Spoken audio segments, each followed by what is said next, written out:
Let's drag this up. Put it in.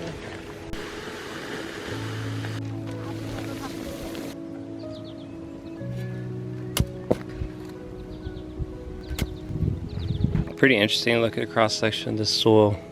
Let me see if I can get this broken out of here for you so you can see it. A little brown soil where the grass was, clay, and then probably what was the native soil under the clay, which that clay is probably backfill from the house on top of the native soil. We're gonna do hills, and so I'm just trying to break down. So we're basically gonna do 1, 2, 3, 4, 5, 6, 7.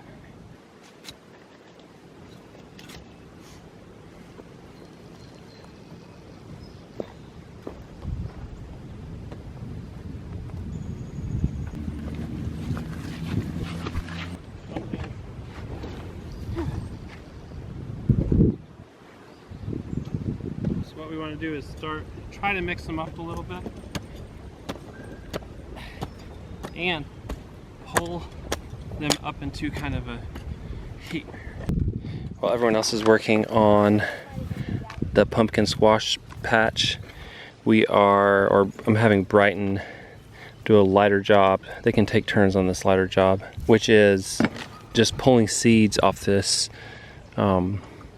crimson clover so we can save that and put that in our seed box for next year, because it's such a beautiful beautiful cover crop to grow. I like loading dirt all day. Gravel hurts my fingers, but not dirt and clay. That's the last one, Bob.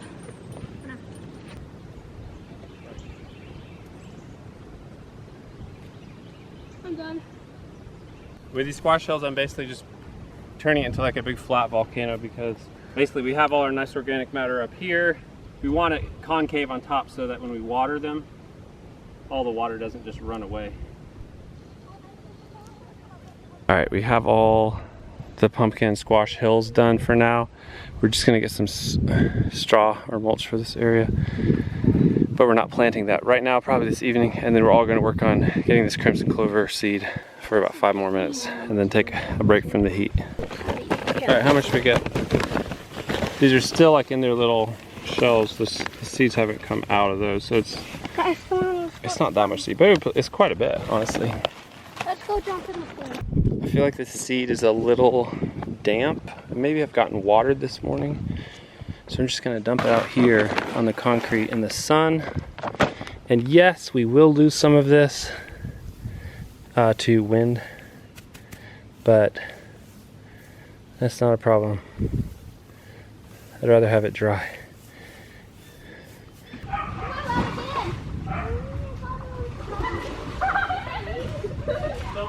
It's a little later in the day. We have some straw. We're gonna mulch around this area.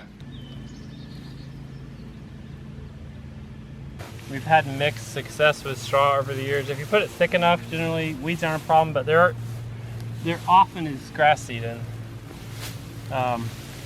Straw often is wheat seed,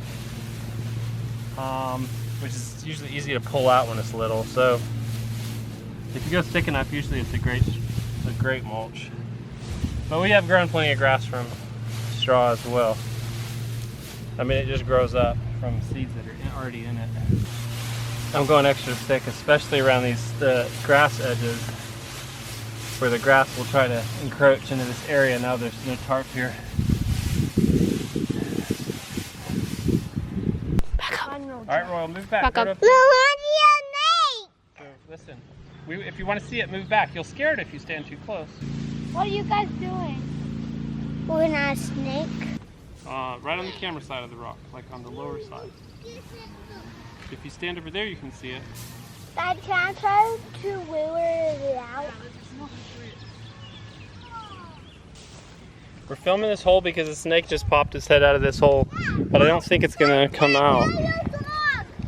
Again, it was just a black snake and it was really cool. Just a second, I've never seen it do this, but it just stuck its head out and then went back in. What are you working on, Brianna? I'm trying to get this arugula plant out of my sweet potato bed. What will be my sweet potato bed. I wish we didn't have to pull that out. It's so delicious. It's still delicious. Would you want me to leave some in? I'll leave that whole section in. Yeah, because I want to use it. I mean, it's bolting. I know, but the leaves are really strong, but they're just delicious still. Okay, well, I'll leave a whole section in. Great, thanks. I'm going to use some today. Okay. I'm going to make you guys a treat. Alright, I pretty much didn't buy enough straw. I got the section down there where we were waiting for the snake to come out. And then I've got a section here, but I have 2 bales, which would be enough. But I have something special I want to do with one of them, so I'm just going to go thin, and then we may need to get more and fill it in. Alright. I'll put half of this bale here. And then I'll take half of it. Will you turn my camera? How do you do the camera? How do you camera? And walk it down here. Daddy, how do you do this one?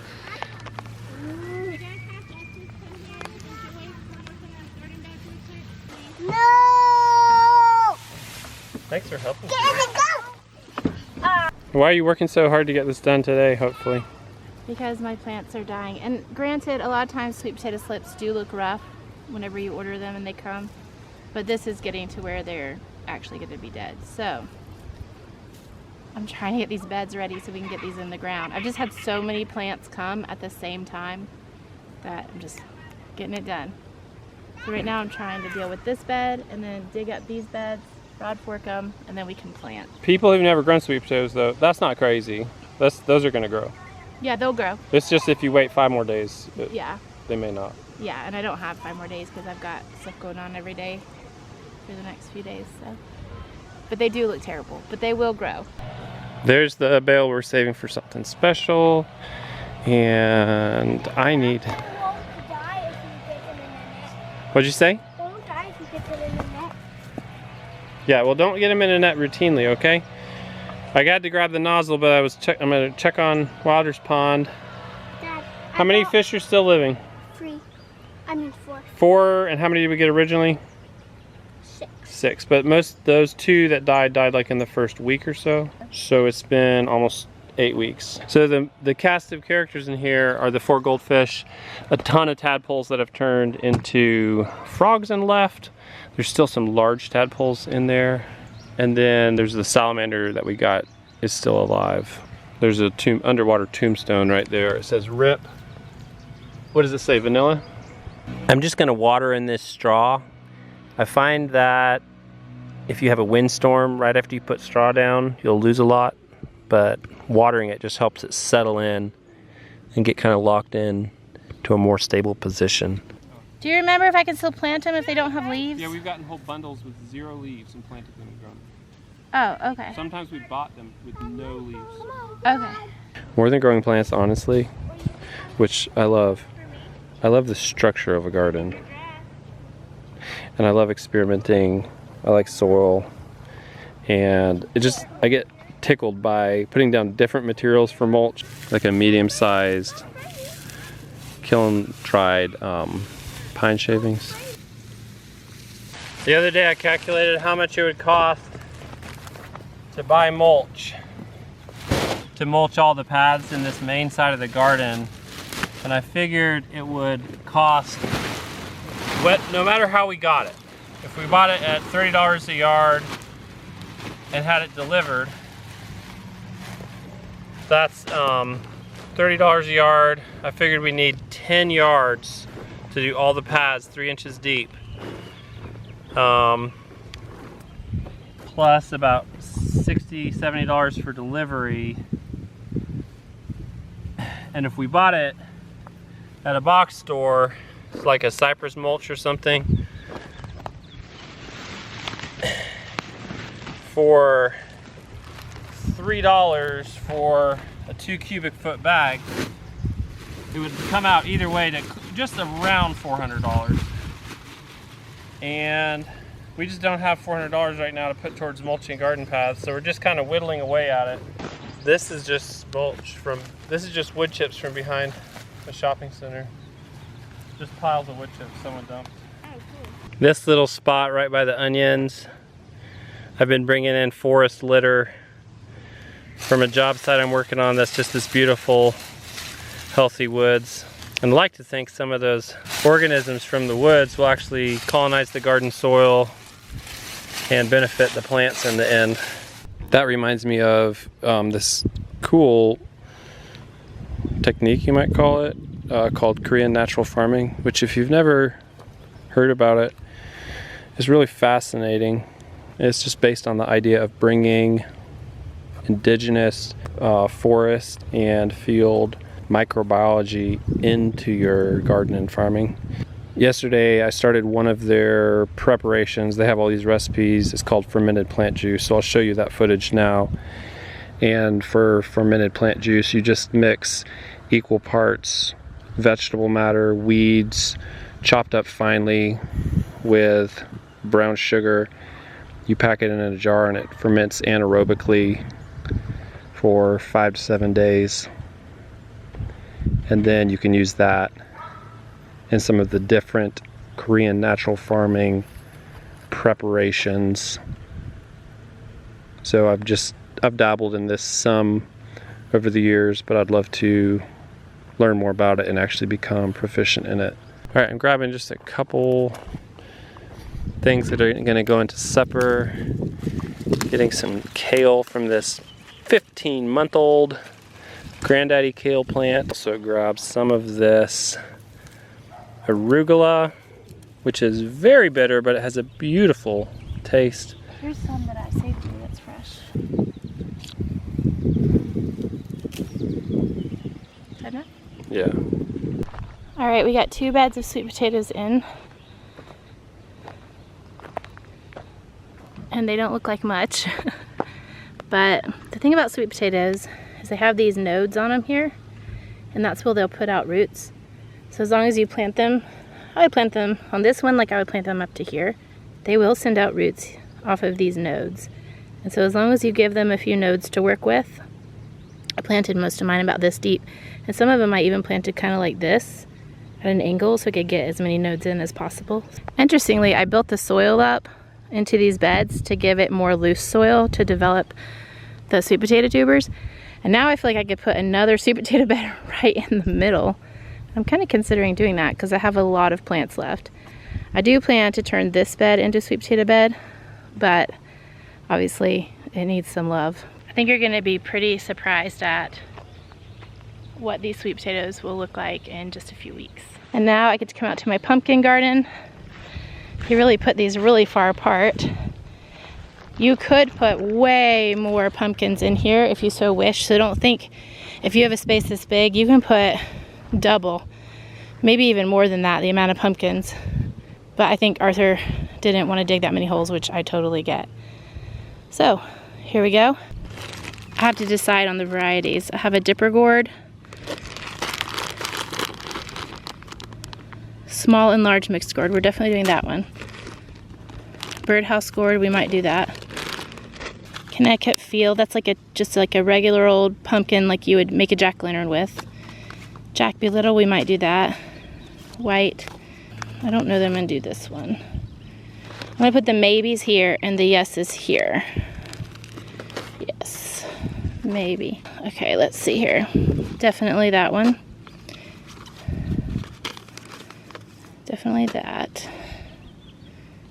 In this first one, I just put the small and large mix. I think it has some birdhouse gourds, so that's pretty cool. I'm super tempted to put another... I am so tempted to put another space right down the middle. And I may just do that, but not tonight. Tonight I'm gonna get these planted. I just know the kids wanted some specific pumpkins planted and they're busy right now. So I think we can just pull the straw back and lay some compost in there and we'll be good to go. All right, so this is the Big Macs. It says 18 to 36 inches apart. I think I can get 5 in this circle. I'm gonna save a few for the kids. Let's throw in some butternut squash. I think in this one we're just gonna do these little guys. The Jack Be Little and the miniature. All the planting is the same. So I'll do this half and half. I'm gonna leave the 2 bottom ones for any kids that want to plant, and then if I have more kids that want to plant than that, we'll just plant some more in more spaces because we still got plenty of space in this garden. Hi. Hey, what you doing? You're running?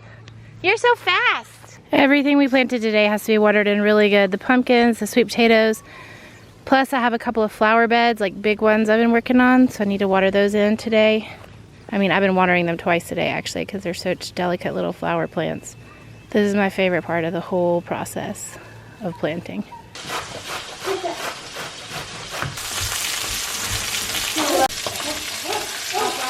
So we're making some fresh garden wraps. I would say maybe spring rolls. And we're actually gonna wrap some in rice wraps and some in nori wraps and seaweed wraps. I've never really done this before, but I've had them and thought they were amazing. So we're trying this tonight. It has made this lovely dipping sauce and dressing, which is basic sesame oil and honey. With your permission, I'm adding a little mustard because it's an emulsifier. It'll help the oil and the soy sauce combine because that oil is kind of floating on the top right now, and I think this will help. It usually helps combine oil and water. All right, so far the spring rolls are disastrous. I read the package. It said soak, but don't soak the rice wrappers too long or they'll break. And so I just threw all of them in water for maybe like 2 minutes. Big mistake. So they're all stick together, and this is what I have. A bunch of the wrappers are doubled. But I think the solution to just turn all this into fried rice basically. Minced ginger, green onion, and a little tiny bit of that dressing stuff that Miss Grace made, not much at all. Despite the challenges, I think these will be amazing. It's basically like a fresh, extremely flavorful mini salad in a roll. Making a mockery of sushi, but they're gonna be yummy little veggie type rolls. My sister took me out for a meal in February, and I was actually inspired to make these just fresh veggie spring roll things. This has cooked salmon in it. I don't have anything raw I could use, and we're not really trying to make sushi in here. We're just trying to make something yummy and fresh. Okay, so we're finally doing this special thing with this straw bale. What I have here is a bag. I thought it was bigger, but I ordered it really fast. It's a bag of pink oyster mushroom spawn. So this is probably a sawdust substrate. And what they've done is, most likely or probably injected this. I don't know exactly how they did this. What they do is they take sawdust, they put it in a bag, they pressure cook it essentially to pasteurize it, to kill almost all the bacteria and fungi in it, so it's a clean substrate to grow in, and then it's colonized this whole bag. They've sold this to be slit and just fruit out of this bag, but what we're gonna do is use this to colonize the straw bale. All right, we're gonna start by just pulling this plant out. Brianna said I could do this. She doesn't know what it is. If you know what this is, leave in the comments. I do not know what that is. Okay, we'll just lay some cardboard down here to keep this grass from popping up through on the front. Easy, that's truly a baby toad. I think is it a frog? No, I think it's a toad. Lay down a first layer of straw. Basically, once the oyster mushroom mycelium colonizes the straw, the next thing mushrooms do is, oh, we ate all the food here. Basically, let's reproduce, let's send out some spores, and so they fruit. In this outdoor environment, none of this is sterile. I mean, we have clean hands just from having washed them and cooking, but none of this is sterile. And we'll just take maybe a third of it, and we're gonna crumble this and sprinkle this all over this, okay? Yeah, you can see this is just totally colonized by the mycelium. Then we'll add about 2 inches of straw.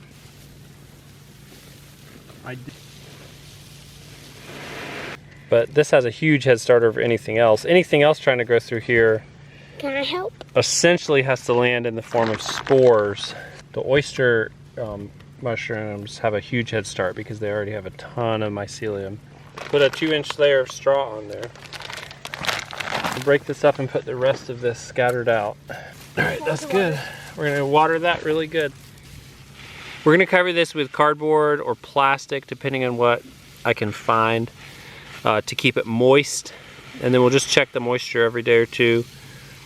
And watch for that colonization of the whole pile to happen. We'll show you that. And then, yeah, we'll see. Maybe it'll fruit here in a few weeks. How do you like those? I like it. I love it. Are they tasty? What do you think, Truly? You like your mac and cheese? These are too cheap. So the guy who's making that face hasn't even tried one yet. While they're just gobbling it, the babies weren't the biggest fans, but they didn't really invest the time to try. Hey, Dad. Hey, Dad. I might get a banana.